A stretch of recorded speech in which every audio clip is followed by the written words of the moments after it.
Quando meu pai ligou naquela noite e disse apenas mande R$ 40.000 agora, é urgente, e desligou, eu achei que algo terrível tinha acontecido. Meu coração gelou. Pensei em hospital, em tragédia, em perda. Não questionei. Arrumei tudo às pressas e fui direto para a casa deles.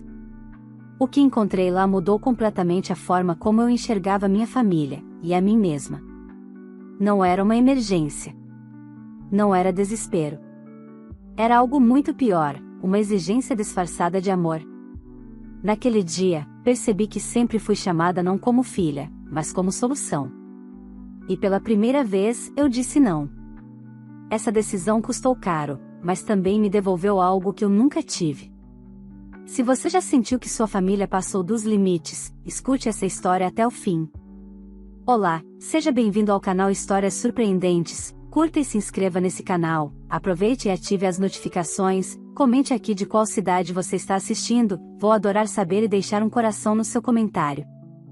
Vale lembrar que os nossos vídeos não são relatos reais, são histórias voltadas apenas para o entretenimento.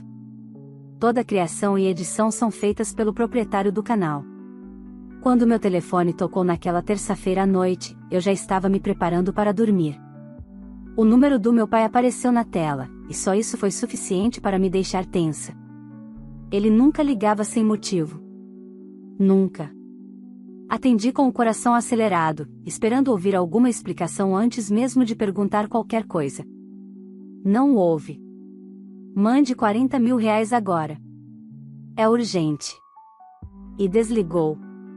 Fiquei sentada na cama, com o celular ainda na mão, encarando a parede como se ela pudesse me responder o que ele não explicou.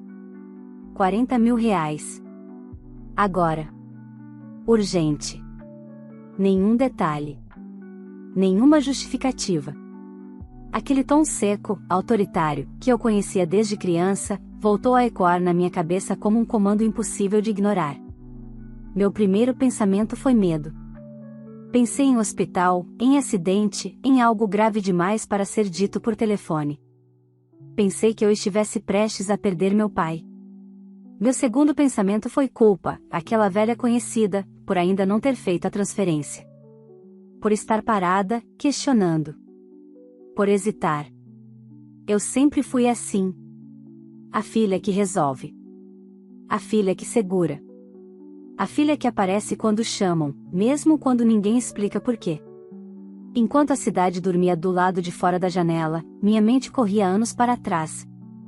Para a casa onde cresci, onde tudo parecia normal para quem via de fora, mas onde eu aprendi cedo que amor vinha com condições. Meu pai sempre foi a autoridade absoluta. Não pedia, determinava.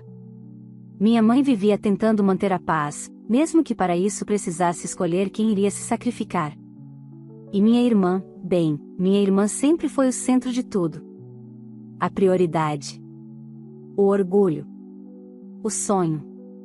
Eu era 5 anos mais velha, o que na prática significava ser adulta cedo demais.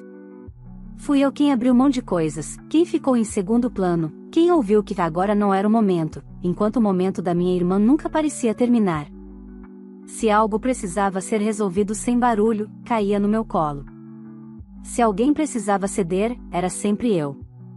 Mesmo depois de sair de casa, estudar, trabalhar e construir minha própria vida, aquele papel nunca me abandonou totalmente. Eu mandava dinheiro quando pediam. Ajudava quando insinuavam. Nunca perguntava demais. Sempre confiava. Ou fingia confiar, porque era mais fácil do que encarar a verdade. Naquela noite, caminhei pela sala tentando decidir o que fazer. Abri o aplicativo do banco, fechei. Abri de novo. R$ 40.000 não eram pouca coisa, mas eu tinha. Trabalhei muito para ter. E talvez fosse exatamente por isso que eles ligaram para mim. Algo, porém, não encaixava. Meu pai nunca foi do tipo que pede ajuda financeira sem anunciar uma tragédia. E o jeito como desligou, frio demais até para um homem rígido como ele. Liguei de volta. Chamou até cair na caixa postal. Tentei minha mãe. Ela atendeu, mas falou pouco, desviou, disse apenas que depois conversávamos. Aquilo só aumentou meu aperto no peito. Quase não dormi. Cada vez que fechava os olhos, imaginava um cenário pior que o outro. Ao amanhecer, percebi que eu podia fazer o que sempre fiz: obedecer, pagar e lidar com as consequências depois. Ou podia, pela primeira vez, olhar a situação de frente. Foi então que tomei uma decisão que jamais tinha tomado antes. Não mandei o dinheiro. Não avisei ninguém. Comprei uma passagem e fui até a casa dos meus pais sem dizer que estava indo. Eu precisava ver com meus próprios olhos. Precisava entender por que, de repente, 40 mil reais eram urgentes. No fundo, eu ainda achava que estava exagerando. Que encontraria um problema real, algo que justificasse tudo. Mas uma parte de mim, pequena, silenciosa, mas firme, já desconfiava que aquela viagem não mudaria apenas uma conversa. Ela mudaria tudo. A viagem foi curta demais para tudo que passava pela minha cabeça. No avião, observei pessoas cochilando, crianças desenhando em bandejinhas, casais discutindo em sussurros. A vida seguia normal para todo mundo, enquanto a minha parecia suspensa entre um antes e um depois que eu ainda não sabia nomear. Tentei ligar novamente para meus pais, mas ninguém atendeu. Aquilo só reforçou a sensação de que eu estava indo atrás de algo que não queriam explicar. Peguei o carro alugado no aeroporto e segui para o bairro onde cresci. As ruas eram as mesmas, as árvores alinhadas, as casas bem cuidadas. Nada ali parecia cenário de emergência. Quando virei a esquina da casa dos meus pais, notei um detalhe que me fez diminuir a velocidade: todas as luzes estavam acesas. Não luzes frias de quem passou a noite acordado preocupado, mas uma iluminação quente, acolhedora, quase festiva. Estacionei e fiquei alguns segundos dentro do carro, com o motor desligado, respirando fundo. Meu coração batia rápido, mas não era só ansiedade. Era uma estranha sensação de alerta, como se meu corpo tivesse percebido algo antes da minha mente. A casa parecia igual a todas as outras vezes que estive ali. O mesmo jardim bem aparado, o mesmo portão, a mesma porta de madeira clara. Entrei sem bater, como sempre fiz. O cheiro foi a primeira coisa que me atingiu: café fresco, algo doce assando no forno, perfume caro no ar. Nada disso combinava com a urgência que me fizeram sentir. Minha mãe estava na cozinha, organizando algo sobre a ilha central. Quando me viu, levou um pequeno susto, seguido de um sorriso rápido demais para ser natural. "Você não avisou que vinha", disse ela, limpando as mãos no pano de prato. "Você disse que era urgente", respondi. Eu quis ver se estava tudo bem. Ela trocou um olhar rápido com meu pai, que estava sentado na sala folheando uma revista, como se fosse uma tarde comum. Ele ergueu os olhos, me avaliou por um segundo e voltou a atenção para a página, sem demonstrar surpresa. "Não precisava ter vindo", ele disse, sem emoção. Foi nesse momento que reparei na mesa da sala.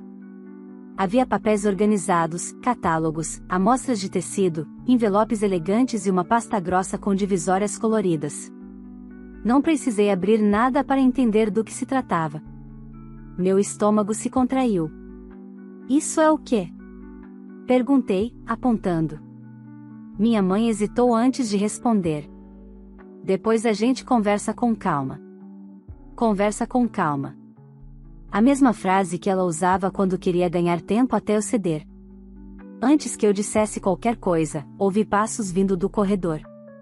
Minha irmã apareceu com o celular na mão, rindo de alguma mensagem.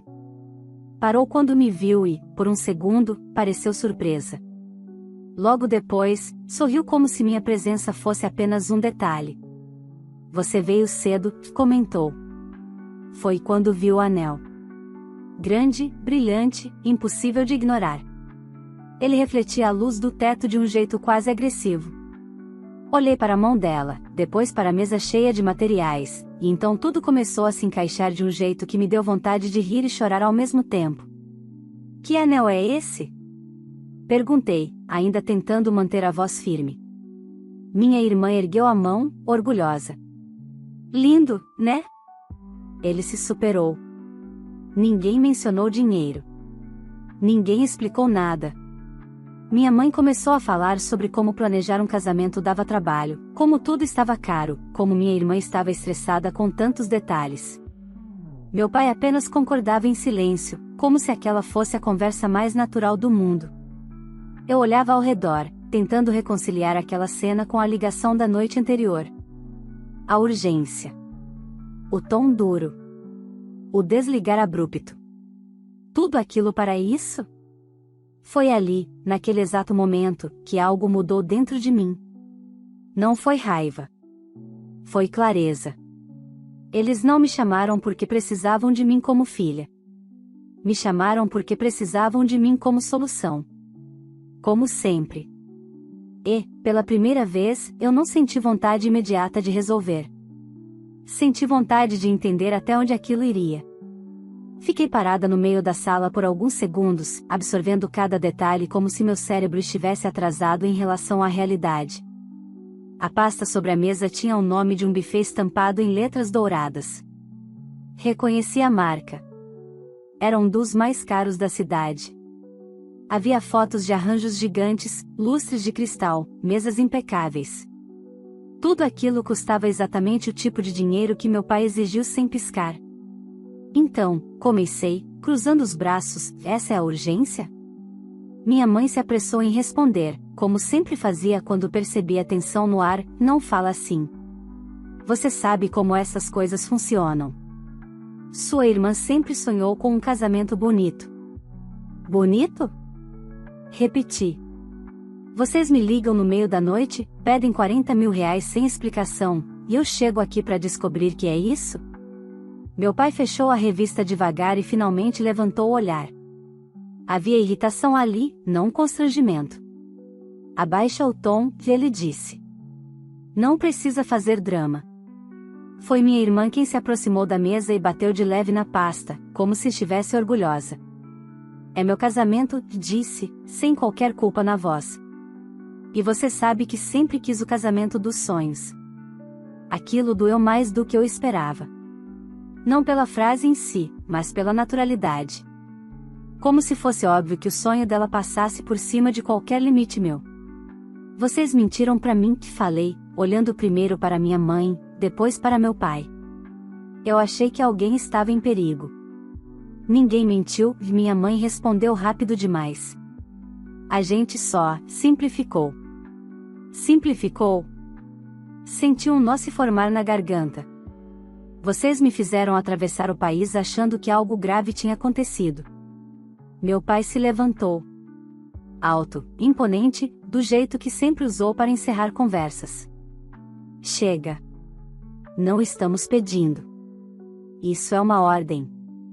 Sou seu pai. Aquela frase me atingiu como um choque elétrico. Por um instante, o velho reflexo quase venceu. O de baixar a cabeça. O de obedecer. O de transferir o dinheiro e engolir o resto depois. Mas algo dentro de mim resistiu. Não, respondi, com uma calma que nem eu reconheci. Eu não vou mandar esse dinheiro. O silêncio caiu pesado. Minha mãe levou a mão ao peito, como se eu tivesse cometido um crime. Você não pode falar isso, ela disse. Já está tudo encaminhado. Esse não é um problema meu, respondi. Eu não concordei com nada. Minha irmã riu, um riso curto, debochado. Você sempre faz isso no final, disse ela. Reclama, mas acaba ajudando. Sempre ajudou. Aquilo abriu uma porta que eu vinha mantendo trancada há anos. Justamente, falei. Sempre ajudei. E é por isso que vocês acharam que podiam fazer isso. Meu pai deu um passo à frente. Depois de tudo que fizemos por você, o quê? Interrompi. Me ensinar a ceder? A me calar? A pagar contas que não eram minhas? Minha mãe tentou se aproximar, com aquele tom conciliador que sempre escondia a pressão. Filha, pensa bem. Você está bem de vida. 40 mil reais não vão te fazer falta. Vão, sim, respondi. Vão me custar algo que vocês nunca consideraram importante. O quê? Minha irmã perguntou, impaciente. Meu limite. Ela revirou os olhos. Egoísmo puro. Foi aí que senti algo se acomodar dentro de mim. Não era mais dúvida. Era decisão. Vocês me ligaram exigindo dinheiro porque sabiam que eu viria, falei, lentamente. Sabiam que eu ficaria com medo. Sabiam que eu cederia. Só que dessa vez, vocês erraram. Meu pai cerrou os dentes. Se você sair por essa porta sem resolver isso, vai se arrepender. Eu respirei fundo. Pela primeira vez, não senti medo dessa ameaça. Talvez, respondi. Mas não hoje.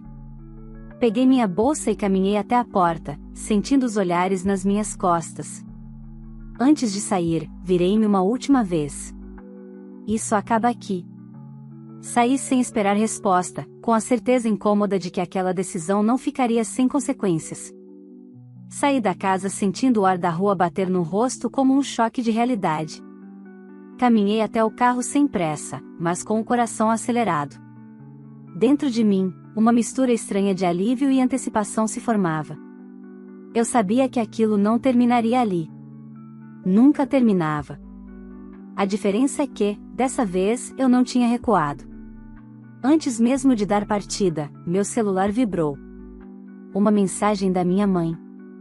Um texto longo, carregado de emoção, falando sobre família, união, sacrifício. Dizia que eu estava sendo dura, que aquele não era o momento de criar conflitos, que eu estava colocando tudo a perder por orgulho.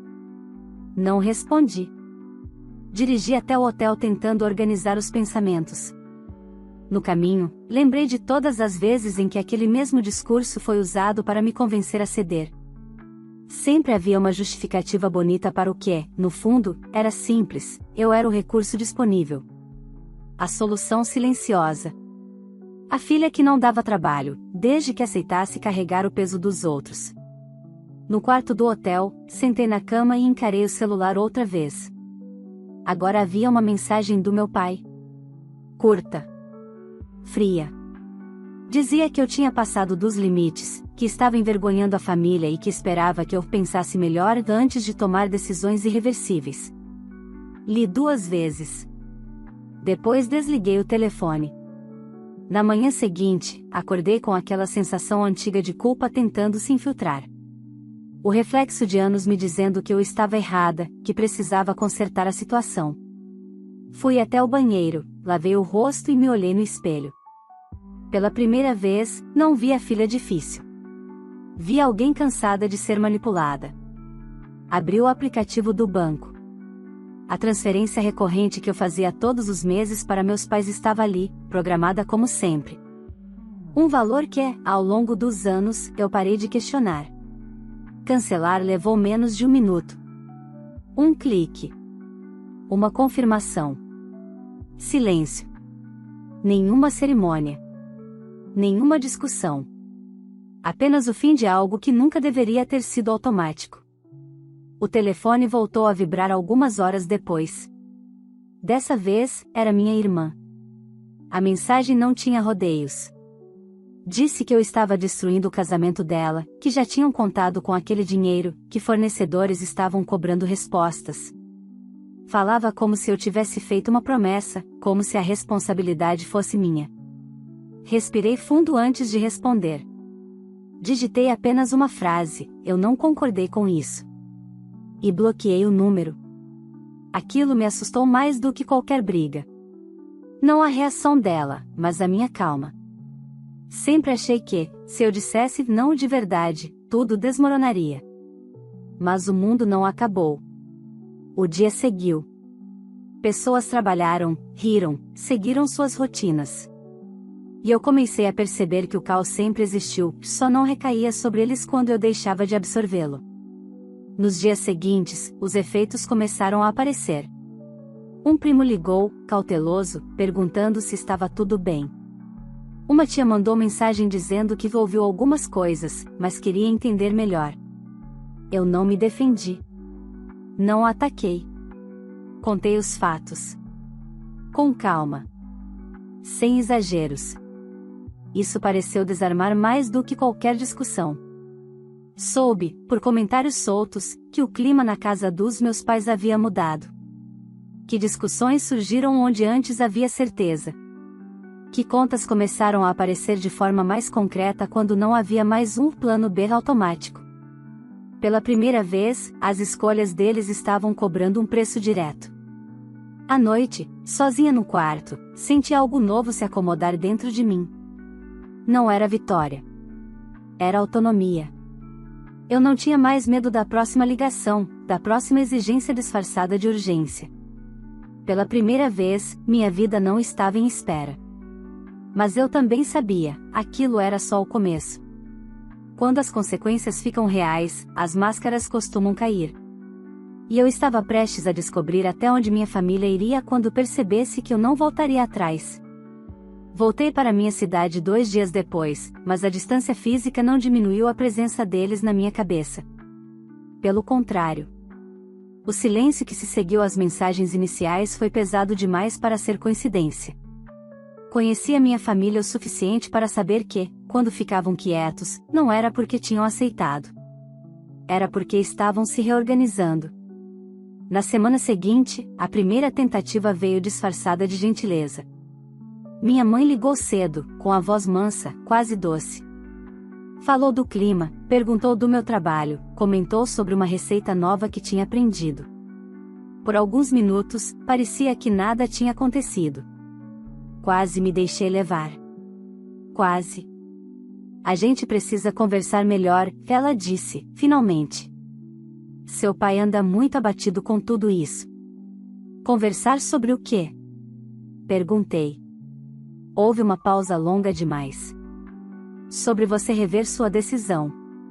Desliguei antes que ela terminasse a frase. Não por raiva, mas por lucidez.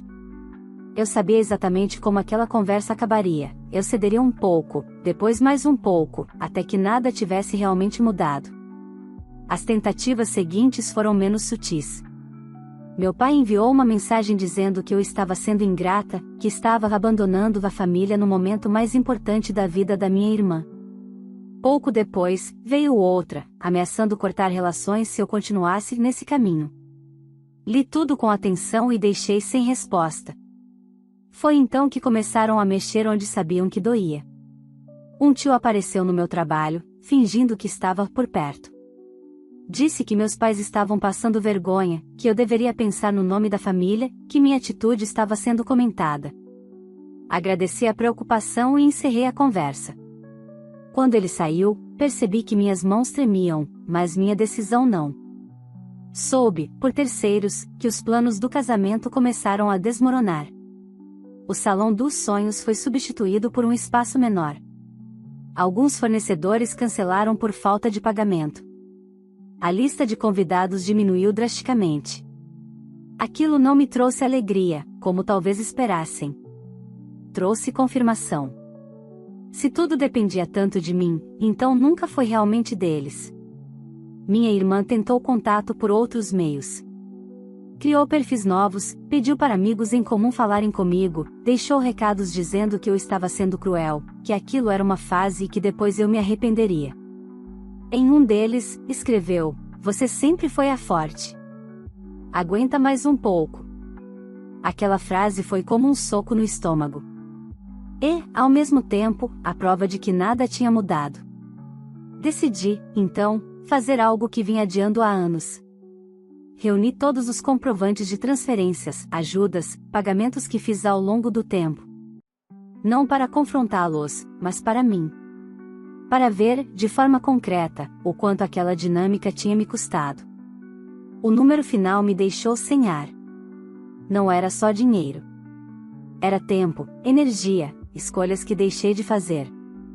Naquela noite, sentei no sofá, com a cidade iluminada do lado de fora, e entendi algo que nunca tinha conseguido formular: eles não estavam sofrendo porque eu disse não. Estavam sofrendo porque perderam o controle. E isso, para eles, era imperdoável. Os boatos aumentaram. Alguns familiares tomaram partido. Outros se afastaram por conveniência. Eu observei tudo à distância, sem me explicar além do necessário. Pela primeira vez, não senti necessidade de convencer ninguém da minha versão. Quem quisesse entender, entenderia. Mas a pressão ainda não tinha acabado. Eu sentia. Algo maior estava sendo preparado. Meu pai não aceitaria aquele desfecho sem uma última tentativa de me colocar no lugar que sempre ocupei. E, dessa vez, eu sabia, ele não viria com pedidos. Viria com consequências. A última tentativa veio numa manhã comum demais para o peso que carregava. Eu estava saindo para o trabalho quando vi o nome do meu pai no visor do celular. Pensei em ignorar, mas atendi. Parte de mim precisava ouvir. Precisava confirmar que eu não estava imaginando tudo aquilo. Você vai nos ouvir até o fim, ele disse, sem cumprimentos. É a última chance. Reconheci o tom. Não era pedido. Era imposição. Mesmo assim, fiquei em silêncio. Ele começou a falar sobre tudo o que tinham feito por mim, sobre como eu devia gratidão, sobre como minha atitude estava destruindo a família. Em seguida, mudou de estratégia. Disse que, se eu não ajudasse, eles venderiam coisas importantes, fariam dívidas, passariam vergonha. Cada frase era escolhida para me atingir onde sempre funcionou. Você quer isso na sua consciência? Ele perguntou. Por alguns segundos, a velha culpa tentou voltar. Aquela sensação de que, se algo desse errado, seria minha responsabilidade. Mas algo estava diferente. Eu já tinha visto demais. Já tinha entendido demais. O que vocês estão vivendo agora é consequência das escolhas de vocês, respondi. Não das minhas. Ele ficou em silêncio. Depois, soltou a frase que sempre vinha quando perdia o controle. Então esqueça que tem família. Eu fechei os olhos por um instante. Não doeu como ele esperava. Família não é quem exige, ameaça ou manipula, disse. Se é isso que você chama de família, então talvez eu nunca tenha tido uma. Desliguei antes que ele respondesse. Naquela tarde, recebi uma notificação inesperada. Um e-mail do advogado da família. O texto era formal, frio, sugerindo que eu tinha uma obrigação moral com meus pais e insinuando consequências legais por abandono financeiro. Li com calma. Ri sozinha. Não havia base alguma. Era só mais uma tentativa de intimidação. Respondi apenas uma vez, de forma objetiva, dizendo que não reconhecia nenhuma obrigação legal e que qualquer novo contato deveria ser feito exclusivamente por vias formais. Depois disso, bloqueei todos os canais restantes. As repercussões vieram rápido. O casamento da minha irmã, que antes era exibido como um evento grandioso, passou a ser tratado com constrangimento. Amigos em comum comentavam, em tom baixo, que nada estava saindo como planejado. Que o clima tinha mudado. Que ela estava irritada, ressentida, procurando culpados. Meu nome não era dito diretamente, mas eu sabia que estava ali, implícito em cada silêncio. Curiosamente, foi nesse período que comecei a sentir algo que nunca tinha experimentado antes: espaço. Minhas noites ficaram mais leves. Meu telefone parou de ser uma fonte de ansiedade. Comecei a planejar coisas para mim sem a sensação de que, a qualquer momento, tudo teria que ser interrompido por uma emergência que não era minha. Um dia, encontrei uma antiga amiga da família para um café. Ela hesitou antes de falar, mas acabou dizendo: seus pais não estão lidando bem com o fato de você não ceder. Sorri, sem ironia. Eu imagino. Ela me olhou por alguns segundos, como se estivesse recalculando algo. Você parece diferente. Eu estou, respondi. Pela primeira vez. Naquela noite, recebi uma última mensagem da minha irmã, enviada de um número que eu não conhecia. Era longa, cheia de acusações, dizendo que eu tinha arruinado o momento mais importante da vida dela, que eu era fria, egoísta, ingrata. Não pedi ajuda. Exigi arrependimento. Li até o fim. Depois apaguei. Eu sabia que ainda faltava algo. Um fechamento definitivo. Nem sempre o fim vem com um grande confronto. Às vezes, ele vem com a certeza silenciosa de que não há mais nada a ser dito. E eu estava muito perto disso. O encerramento não veio com gritos, nem com pedidos de desculpa, nem com aquele momento cinematográfico que muita gente espera. Veio em silêncio. Um silêncio que, pela primeira vez, não me assustou. Algumas semanas depois da última mensagem da minha irmã, soube que o casamento aconteceu. Não do jeito que ela sonhou, não como foi anunciado no início, não com o brilho exagerado que parecia mais importante do que o próprio casamento. A festa foi menor, mais simples, cercada por comentários contidos e sorrisos forçados. Não vi fotos. Não procurei. Aquilo já não me dizia respeito. Meus pais também não ligaram mais.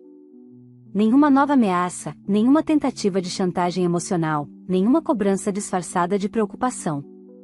Entendi, então, que tinham finalmente aceitado algo que nunca imaginaram. Eu não voltaria a ocupar o lugar que criaram para mim. No começo, achei que sentiria um vazio. Afinal, por mais disfuncional que fosse, aquela dinâmica tinha sido minha realidade por anos. Mas o vazio não veio. O que veio foi espaço. Espaço para respirar sem culpa.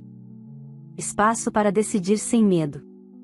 Espaço para existir sem precisar justificar cada escolha. Passei a perceber o quanto minha vida sempre esteve em modo de espera. Espera por uma ligação, por uma exigência, por uma urgência que nunca era realmente minha. Sem isso, meus dias ganharam um ritmo diferente. Mais lento. Mais verdadeiro. Uma tarde, enquanto organizava documentos antigos, encontrei comprovantes de transferências, mensagens antigas, promessas implícitas que nunca foram ditas em voz alta, mas sempre cobradas. Não senti raiva. Senti encerramento. Guardei tudo em uma pasta, não para usar contra ninguém, mas como lembrete do que eu não aceitaria nunca mais. Alguns familiares se afastaram de vez. Outros, curiosamente, se aproximaram. Descobri histórias que nunca tinham me contado, verdades abafadas pelo mesmo medo que me manteve em silêncio por tanto tempo. Percebi que eu não era um caso isolado. Só tinha sido a primeira a dizer chega. Nunca houve reconciliação. Nenhum jantar de Natal, nenhuma conversa franca, nenhum pedido de perdão. E, pela primeira vez, isso não me pareceu uma falha. Nem todo afastamento é uma perda. Alguns são libertação. Hoje, quando penso nos meus pais, não sinto ódio. Sinto distância. E distância, aprendi, também pode ser uma forma de paz. Quanto à minha irmã, desejo que ela encontre maturidade um dia, mas não estarei lá esperando por isso. Cada um precisa lidar com as próprias escolhas. Eu segui em frente. Mudei pequenos hábitos, grandes prioridades, reconstruí limites que nunca me ensinaram a ter. Aprendi que amor não se prova com sacrifício constante, e que dizer não não me tornou dura, me tornou inteira. Não me arrependo de não ter enviado aqueles 40 mil reais. Aquela foi a decisão mais cara que já tomei, e a mais barata também. Cara, porque me custou a ilusão de uma família que nunca foi como eu esperava. Barata, porque em troca ganhei algo que dinheiro nenhum compra: autonomia, clareza e respeito por mim mesma. Eu não perdi minha família naquele dia. Eu apenas parei de me perder por eles. E isso foi o começo da minha vida de verdade. Se essa história tocou você em algum nível, curta esse vídeo agora, que isso ajuda muito o canal a continuar trazendo relatos reais e intensos como esse. Se você ainda não é inscrito, se inscreva e ative o sininho, assim você não perde nenhuma nova história que pode fazer você refletir, se identificar ou até se fortalecer. Agora eu quero saber de você: você faria o mesmo que essa filha fez? Você teria coragem de dizer não, mesmo sendo pressionado pela própria família? Conta aqui nos comentários o que você faria nessa situação. E escreve também de qual cidade você está assistindo esse vídeo, que eu leio os comentários e faço questão de dar um coração em quem participa. Se essa história pode ajudar alguém que você conhece, compartilhe. Às vezes, uma única história é tudo o que alguém precisa para perceber que não está sozinho. Obrigado por estar aqui. Vale lembrar que os nossos vídeos não são relatos reais, são histórias voltadas apenas para o entretenimento. Toda a criação e edição são feitas pelo proprietário do canal.